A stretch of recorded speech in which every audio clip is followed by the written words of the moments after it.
Vamos conversar com o professor Manuel Furriela, especialista em relações internacionais. Professor, agora há pouquinho decolou lá do Cairo a aeronave com brasileiras e brasileiros que foram finalmente repatriados, tiveram autorização para deixar a faixa de Gaza pelo Egito. Finalmente uma boa notícia depois de muito tempo de angústia para eles e para nós aqui esperando uma novidade, não é, professor? Bom dia.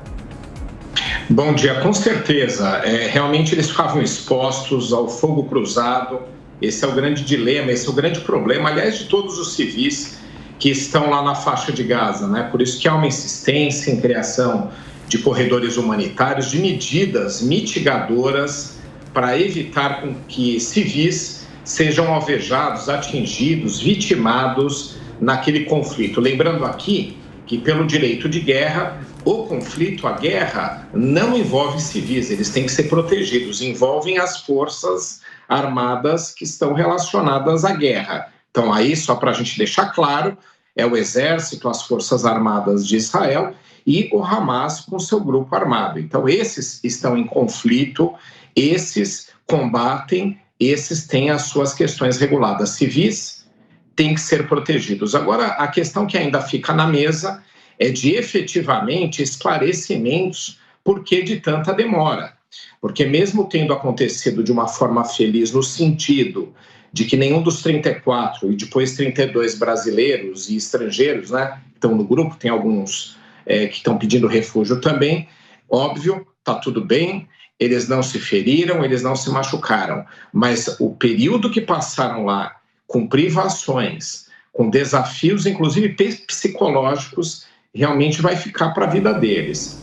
Então, acho que o governo brasileiro tem que esclarecer o que efetivamente aconteceu para que algo injustificável, que era trazer ao Brasil um grupo de estrangeiros que não ficariam no Egito, ou seja, não havia por que não se permitir, demorou tanto tempo.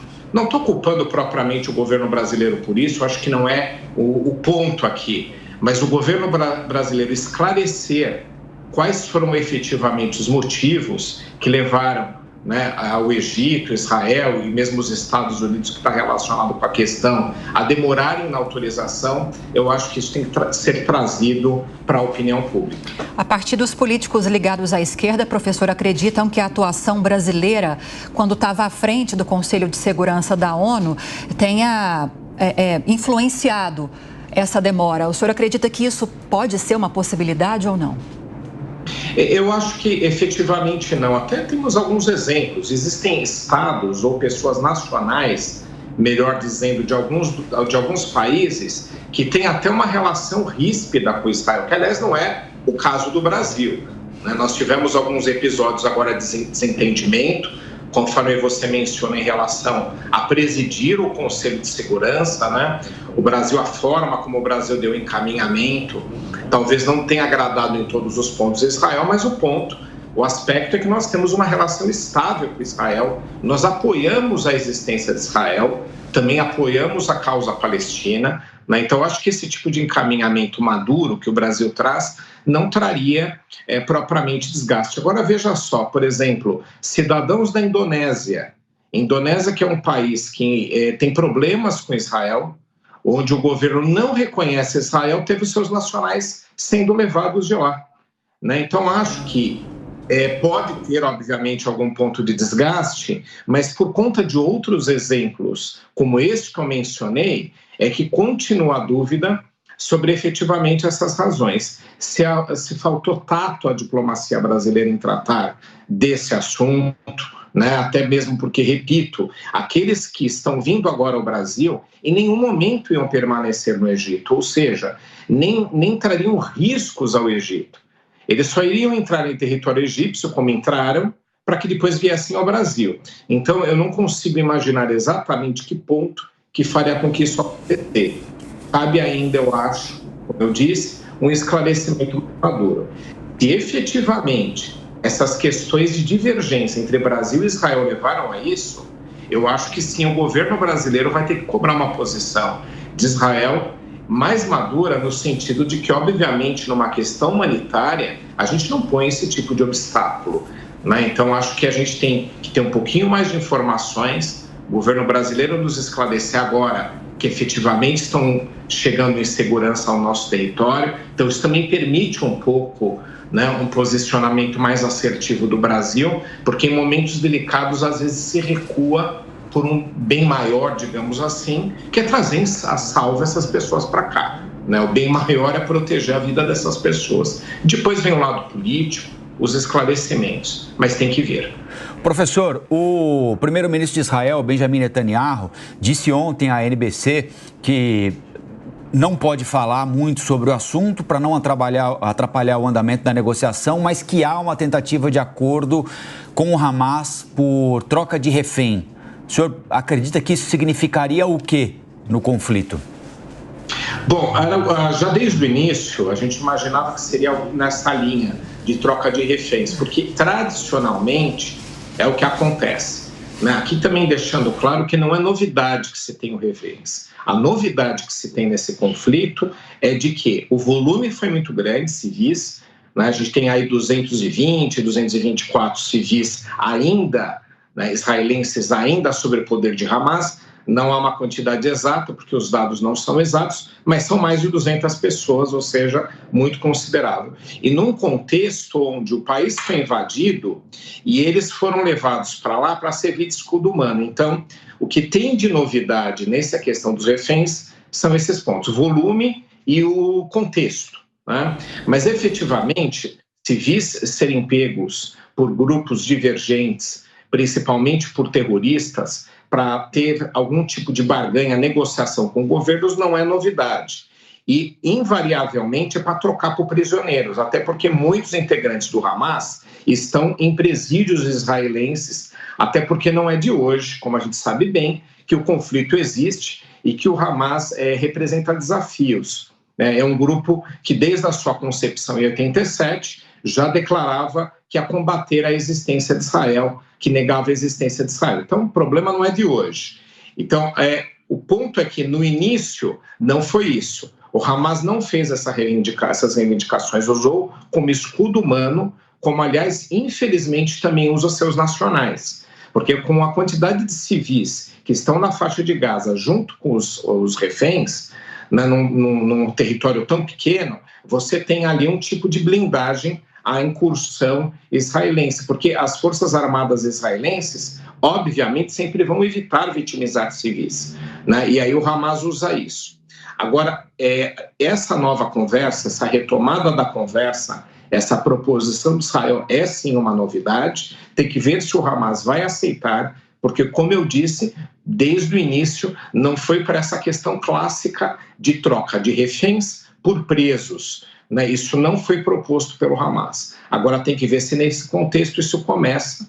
É uma outra etapa do plano israelense. Primeiro era ingressar, destituir lideranças como eles já fizeram, combater e destruir estruturas paramilitares do Hamas. Agora a próxima etapa já está aí bem indicado. O governo Netanyahu quer conversar para pelo menos ter aí a chance de diminuir a quantidade de reféns, o que é um acerto do lado humanitário. Tem que ver se vai ser um acerto em termos estratégicos. Vamos aumentar essa roda de conversa, professor. Vou convidar os nossos comentaristas do dia também para fazerem perguntas, começando com a Amanda Klein. Bom dia, Amanda.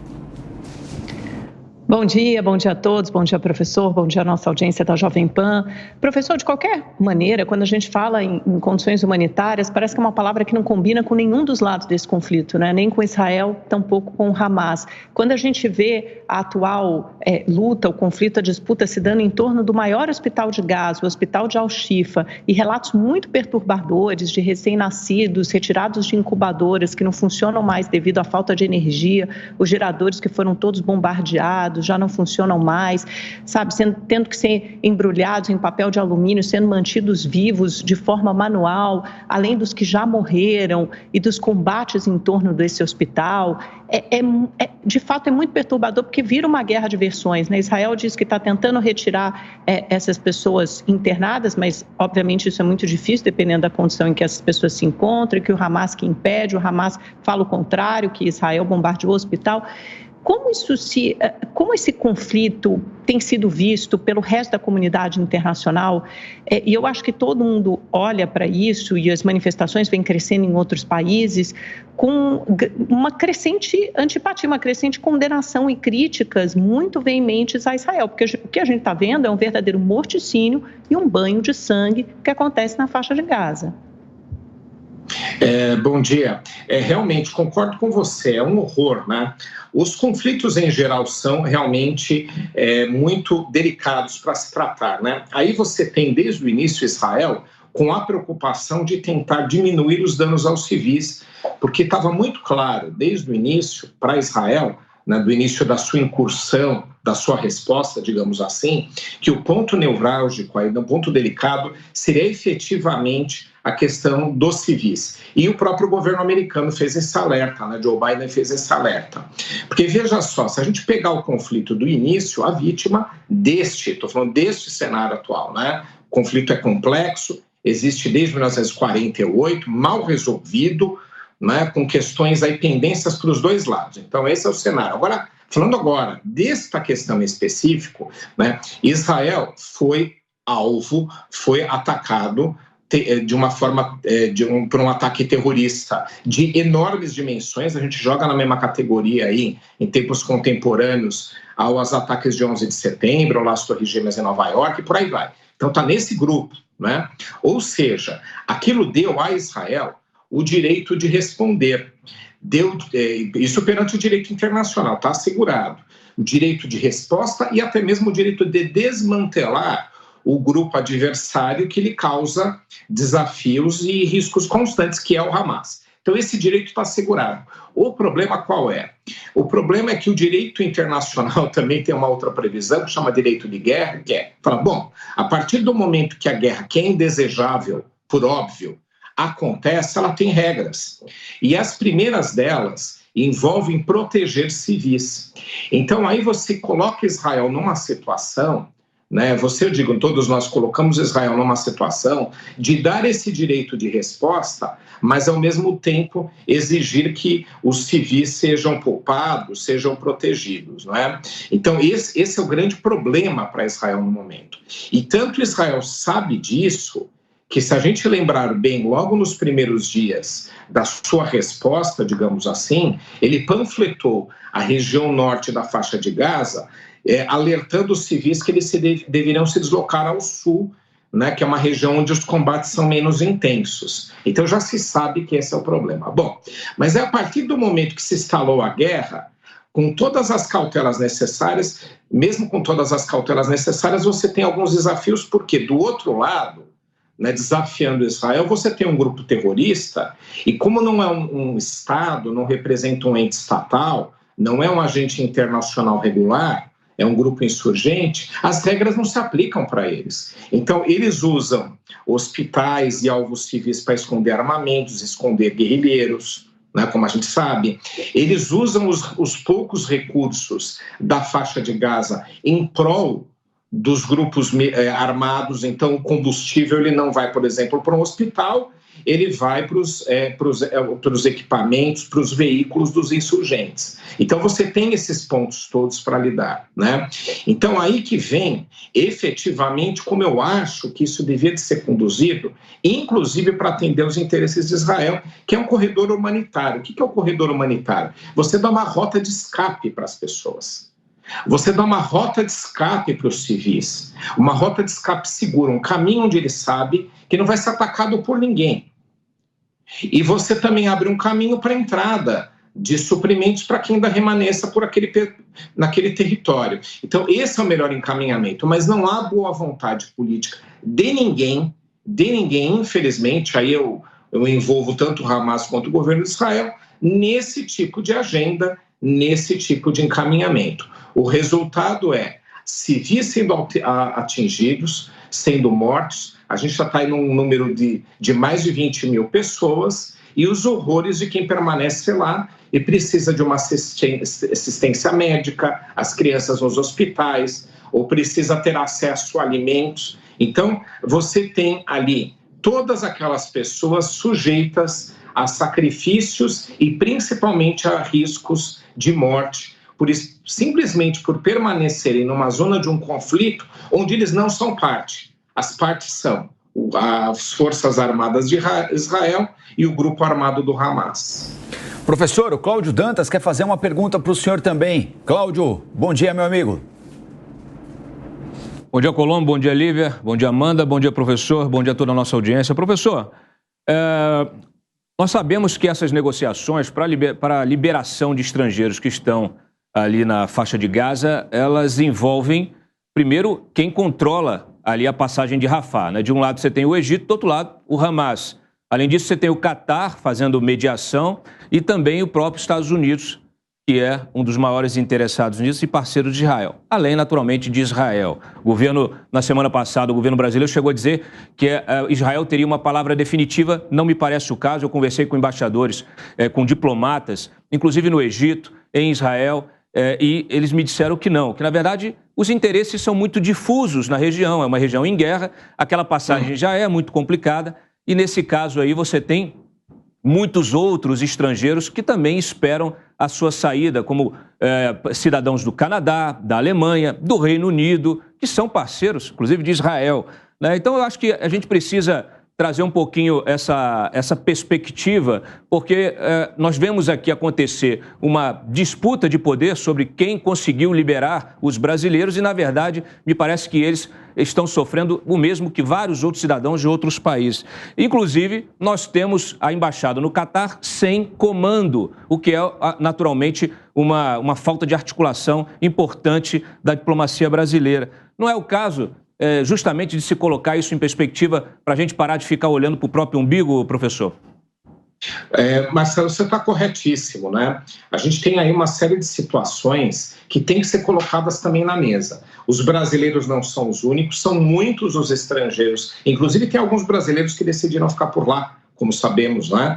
E tem até mesmo palestinos que possam querer vir para o Brasil como refugiados, que é bem clássico, tá? A legislação brasileira, nesse caso, ela dá cobertura total a qualquer palestino da faixa de Gaza que decida vir ao Brasil, que são refugiados, são pessoas fugindo ali do fogo cruzado para se proteger em algum território, e obviamente que o Brasil é uma das opções para que eles se sintam protegidos. Mas sim, você não tem só brasileiros envolvidos, você tem cidadãos de estados aliados de Israel, sim, inclusive o Brasil, né? Eu não acho que esse desgaste todo em relação ao Brasil, como eu mencionei, né? Eu acho que o governo brasileiro tem que esclarecer um pouquinho mais, agora que eles estão chegando aqui, de volta, o que realmente está acontecendo lá, porque acho que as respostas simples não estão servindo aqui.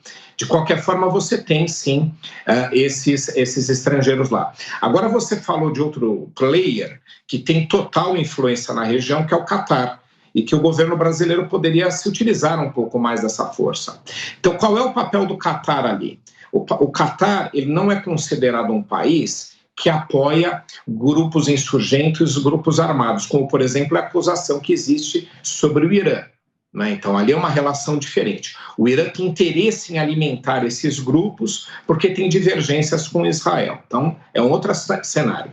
O Catar, por uma razão religiosa, ideológica, de ajudar seus conterrâneos, o Catar tem uma visão dessa forma em relação a propriamente, né, apoiar aqueles palestinos que ficam lá em Gaza. Tanto é verdade que há pouco tempo atrás eles transferiram uma quantidade muito considerável de recursos financeiros, inclusive com o aval de Israel, para ajudar serviços básicos aos cidadãos que vivem em Gaza. Então, o Catar, eu acho que ele tem uma relação positiva e de apoio financeiro na região que o governo brasileiro e talvez de outros países pudessem aproveitar para trazer seus cidadãos. É uma voz ouvida pelo Hamas.